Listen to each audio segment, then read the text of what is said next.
You've made it to the final episode of our series Bridges, the last popsicle stick to go into the bridge. As always, this series is an attempt to bridge the gap between marketing and finance inside of the e-commerce organizations around the world. And after 11 episodes, we are now today leaving you with a very practical set of steps around now what? What do you go do to become a bridge builder inside of your organization? As always, this episode is brought to you by Wayflyer and Final Loop. I'm deeply grateful to both organizations for help enabling this series, help raising the financial literacy of our industry as best we can. As always, please go check them out in partnership with CTC.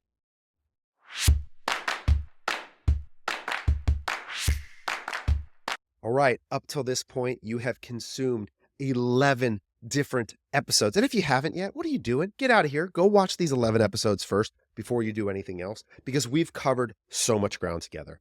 We've looked at redesigning the P&L from a marketer's point of view. We've unlocked first order profitability. We examined a case study of a brand going from broke, losing millions of dollars, to getting into the black and profitable within 90 days. Then we took a look at the most beautiful P&L in the world, one of the most profitable e-commerce businesses, to give you a specific example of what it looks like when it goes right. Then we moved away from the P&L and we started looking at the balance sheet and the cash flow statement. We talked about marketing-led forecasting. We interviewed a CFO. We talked about how to build a Facebook ad account that your CFO will love. Then we talked about revenue decline. If you're in a state of declining revenue year over year, what can you do and why is it so dangerous? We talked pricing and we talked the macro environment. We've covered it all inside of the last 11 episodes. But it begs the question, with all of this head knowledge, what do you do now? Well, today I'm here to answer that question. We are going to give you 5 immediate steps to building a bridge in your organization. What I want you to understand about this process is that really bridges and the relationship between marketing and finance is not a template. It's not a project. It's a culture. It's a way of building companies such that everybody is in pursuit of the same financial end and all of the behavior of the organization moves towards that singular outcome. Now, building culture is hard. Culture is really just the sum of the actions that we take every single day. And so here today, we're going to give you 5 of them. Pull out a notebook. I want you to write these down and take them with you when you go so that you can have a clear, coherent set of actions to take from this series. Let's get started. Number 1. This may feel pedantic. This may feel small, but I'm willing to bet that if you go ask 5 separate employees, pull them aside and say, name our 2024 financial goal, and see if in one simple sentence with clarity, they're able to state it back to you. That is actually a monumental task to create that kind of alignment. And so step 1 for you as marketing, finance, if you don't have it as leaders of these 2 organizations, you go pull your CEO right now and you go sit down at lunch and you say, okay, 2024, we are halfway through. I'm filming this in June 1st of 2024. What is the financial goal for the organization? What is it? And how could we communicate clearly to our people? I want to show you something that I do at the beginning of every year. This is a practice that our COO, who came from Nestle, shared with me that they used to do inside of that organization. She used to lead all of digital strategy there at Nestle, and she shared with me a document that they called their strategic planning memo, that every year their CEO provided to the organization in PDF form for everyone to take, internalize, and keep. And so this is a practice I've been doing for the last 3 years. I'm sharing with you now, one of ours specific from our organization. The numbers are real. This is from a few years back, so they're sort of out of date. They don't really mean much to us anymore as an organization, but I want to give you a sense of what I produce at the beginning of every year that gets handed to every employee and then gets re-referenced over and over and over again. So I call it my strategic planning memo. And it begins with a statement from me. I'll usually accompany this with a longer shareholder letter that's more of a narrative form about where we are as an organization. But this sort of sets the standard of expectation for our year. And it leads with, in big, bold letters, both a net revenue and operating income goal for the organization. And then from there, it flows down to about 3 to 5 pages, depending on the length of responsibilities of the core inputs that will ladder up to that key output. But these goals, this net revenue and operating income, so for us, we use operating income as the primary. This is another proxy for EBITDA. I prefer the term operating income just in terms of simplicity of definition for our community. But remember, we're a human services business. So maybe this for you might be contribution margin. Maybe it's EBITDA, maybe it's cash flow, whatever it is, you want this level of clarity. And we always include an estimated price per share because one of the things is all of our employees are shareholders. So that number actually translates to their personal value as well. But this number is anchored in stone at the beginning of the year. We will reference back to it every single quarter and constantly provide an update.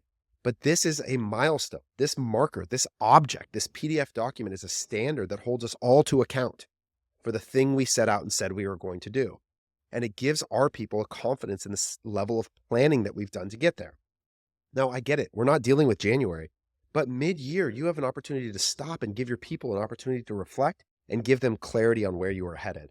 So we have episodes on marketing-based forecasting. You go back to episode 6 if you need to create a financial goal and think about how to create a target. But here's the key. Write it down, print it out, put it up on a wall, give people a physical copy, give them a digital PDF version that they can take with them, that they can reference back to, so that we all know where to go when we ask the question, what is the goal of the organization? Step 2. Now, this is where it gets even more complex. You need to align your employee incentives with that goal. So right now, I want you to stop and I want you to ask yourself, how are my key executives incentivized? Does that incentive financially align with what I want as the shareholder or what the shareholders want in terms of how they plan to access liquidity? So let me give you an example. If you as the founder would love to take a large distribution from the organization, then ask yourself if your people have goals around creating free cash flow. If you have a plan to sell the organization in the next 12 months, ask yourself if your people have financial incentives, bonuses, performance, promotion related to growing your TTM EBITDA. That level of specificity is the key to creating the success that you want out of the organization and ultimately the alignment between their behavior and your desired outcome. And more than anything else, I have found in the history of my own organization, as well as those that we work with, that organizations where the employees are financially incentivized to increase the TEV, the total enterprise value, or the liquidity to the founder, their behavior begins to shape and move in that organization. There is no more powerful mechanism for aligning behaviors of bridges. The marketing and finance alignment can be summed up almost entirely on the basis of your employees' financial incentives. So ask yourself what they are and then see if you could realign them. Now, I'm going to give you an example of one of the ways that we do this. So in my organization, each employee is responsible for a key input in that financial output. So when we think about a marketing services firm, we've got like new customer revenue might be a goal, or the cost of service or the expense side of the organization, resourcing and planning might be a goal. So my head of sales has a responsibility to generate new customer revenue. These are just made up numbers here that I created for this illustration of a certain amount of net new revenue generation. That is an input in the financial goal for a period of time. Whereas my COO might be responsible for ensuring that there's an appropriate mapping between our internal resourcing, our costs, and our revenue. So that 70% ensures that we protect the profitability goal that we have as an organization, which is to be north of 20% operating income. For you, this might have something to do with cost of delivery or OpEx or different portions of the P&L that someone should be responsible for the cost side. And then you have somebody that's responsible for the revenue generation. This could be a sales leader. It could be a marketing leader. It could be a growth leader, whatever terminology you use, a revenue officer inside of your organization. But those inputs better ladder up back to where you are tracking as an organization to get to those goals. And their financial incentive should be based on the achievement of those goals.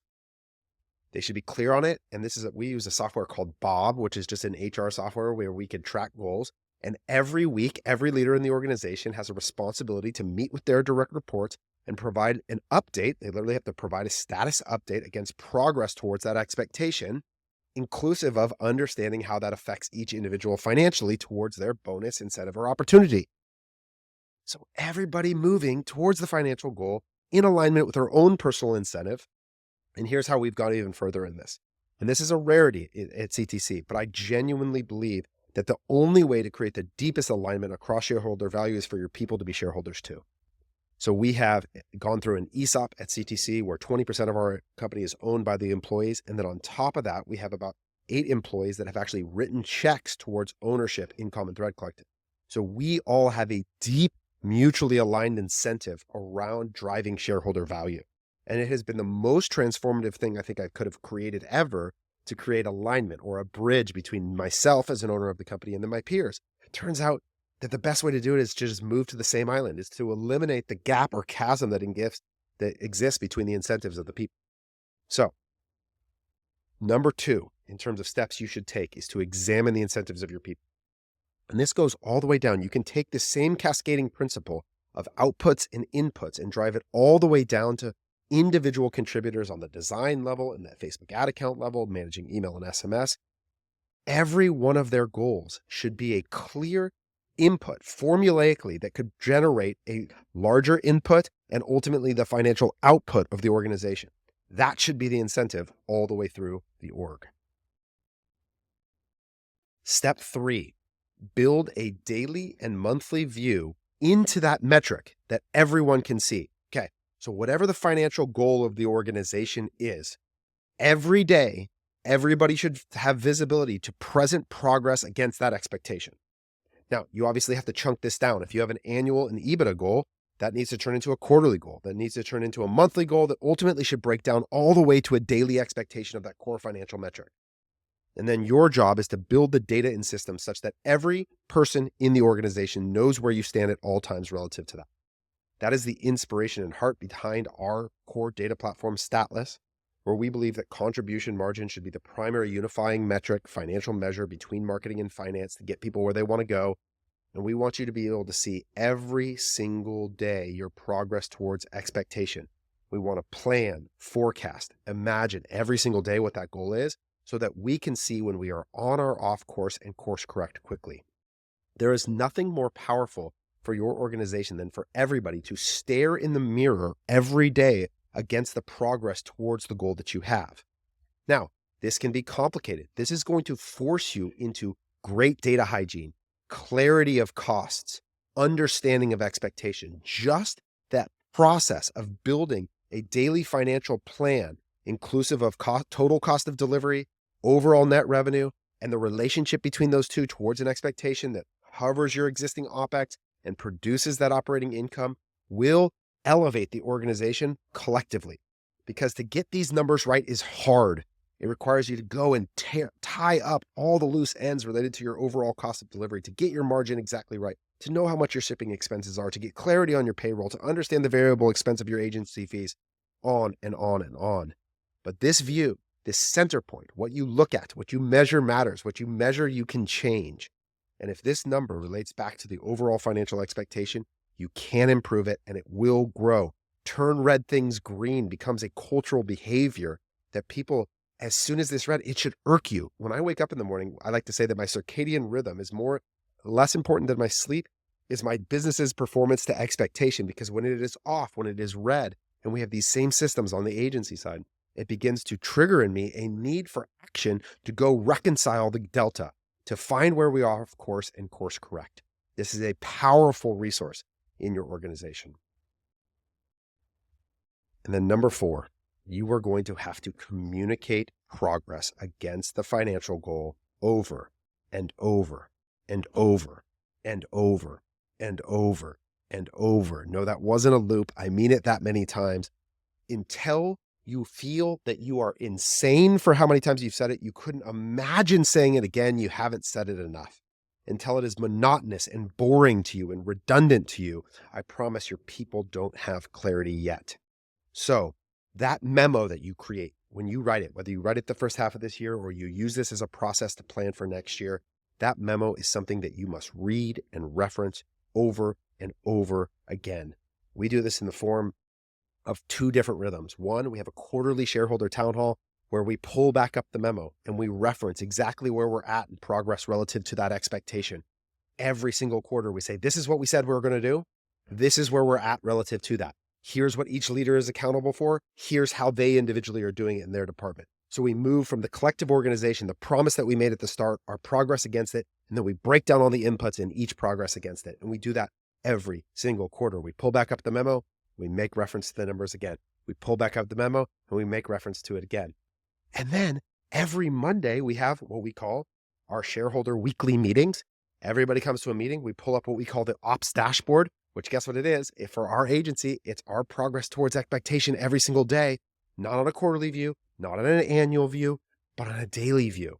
How are we doing this month against our goal across every service line item? Who's ahead or behind? What actions are we taking this week to reconcile that gap? And suddenly, in constant repetition of communication, you make clear to your people what matters and you create clarity of expectation relative to a financial goal. So when I say it's cultural, this is what I mean.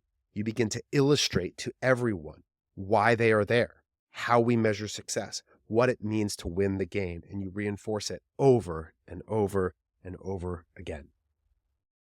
And the last thing I'm going to leave you with, and this is for me, okay? This is a favor. If you've made it this far and you're into Bridges episode 12, 15 minutes into this episode, then clearly you've gotten some value from it. And if you've gotten any, I have a request. And my favor or request for you is this. I want you to hang up this last episode, and I want you to reach out to both Final Loop and Wayflyer. And I want you to ask for a demo. Final Loop can help you to provide real-time financial data to elevate exactly the things that we're talking about, transparency and visibility into the progress you have against your financial goals. I want you to ask for Leo or ask for Rayla, and I want you to tell them Taylor sent you, that you saw Bridges and you're interested in learning more. The other thing you can do is go talk to the team at Wayflyer. Ask them for an assessment of what kind of available capital could be yours as an organization. And the reason I ask for this personally is because these two make this series worth doing for my time and everything else. And so the educational material is powered by their investment in this opportunity. And so if we can show them that people are getting real value out of this and go drive interest in their product, all it's going to do is create more space to make more content like this. I'm already working on some really cool ideas around in-person events and classes and teaching alongside Final Loop. Leo and that team are as invested in educating our community as anybody that I've ever met. And so if you go talk to them, or at the very least say, hey, I want you to know I watched this. I'm not ready to make a switch now, but someday I might. Thank you for investing in that kind of content. It would mean the world to me. So if you've gotten any value out of these episodes, and I've gotten tons of messages from some of you that have, this is the way that you could repay me, is go and tell them thank you, check out their products because they are investing in creating this content for the community. And that means a lot to all of us. I hope you've enjoyed this. Remember, building bridges is a culture. It's a culture of reconciling, not an organization that views each other as competitive, but says, hey, we have a common goal. And I'm interested in learning about how I can impact your world and you can impact mine for the benefit of all shareholders. Thanks for tuning in. Appreciate it all.